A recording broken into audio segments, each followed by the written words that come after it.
Okay, understood.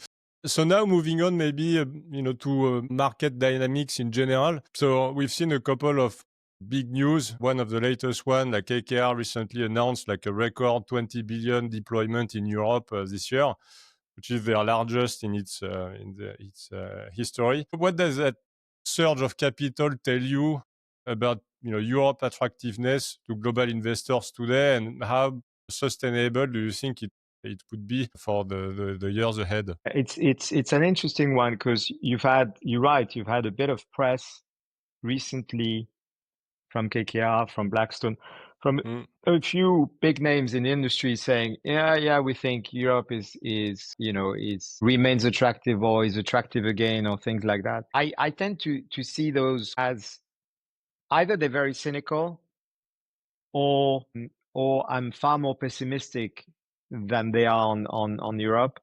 And maybe it's both. But the reason why I'm saying maybe they're a bit, cynical or whatever is if you look at these announcements, Blackstone in particular, which committed, a lot of money to the UK, and everybody was like, "Oh, what's going on?" It's mainly infrastructures, and it's mhm, mainly building data centers because Europe is still a population of 500 million, is still a decent GDP share of the global GDP. It's going down every year, but it's still roughly 15%, 17% of global GDP. So it still counts economically if you're a global business.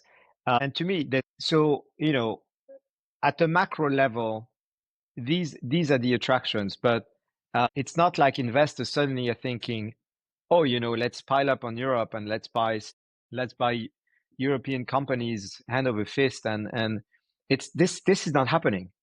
This is mhm, not true. And this is not true because I think for a very fundamental reason, and this is where I'm a bit pessimistic on in the long run on Europe. Doesn't mean that there's not great companies that are going to be created here. There's great companies being created everywhere in the world. So it's going to continue in Europe because there's still, a talent pool and an ecosystem, and that may lead to that.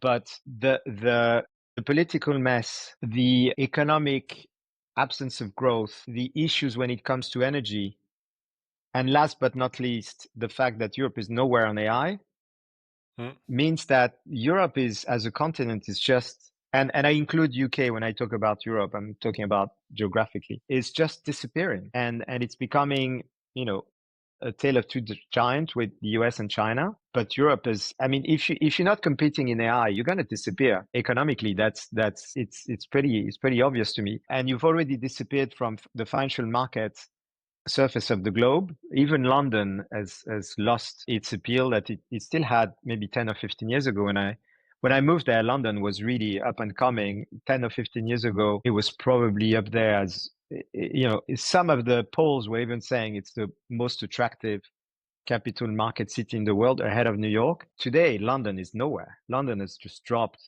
I won't even mention Euronext and stuff, but look at the number of IPOs that have taken yeah, place in it's in London. the top 25 now, according to the Yeah, FT. yeah. It's just, and it's not like the government is doing anything to change that. And it's not like, again, investors are saying, oh, we should invest in European companies. They're now undervalued. No, if you look at the flows of money, they continue to grow in the US, and they grow in the US because there's growth, there's innovation, there's AI, and there's liquidity. And these are the things that investors worry about. The rest is doesn't matter.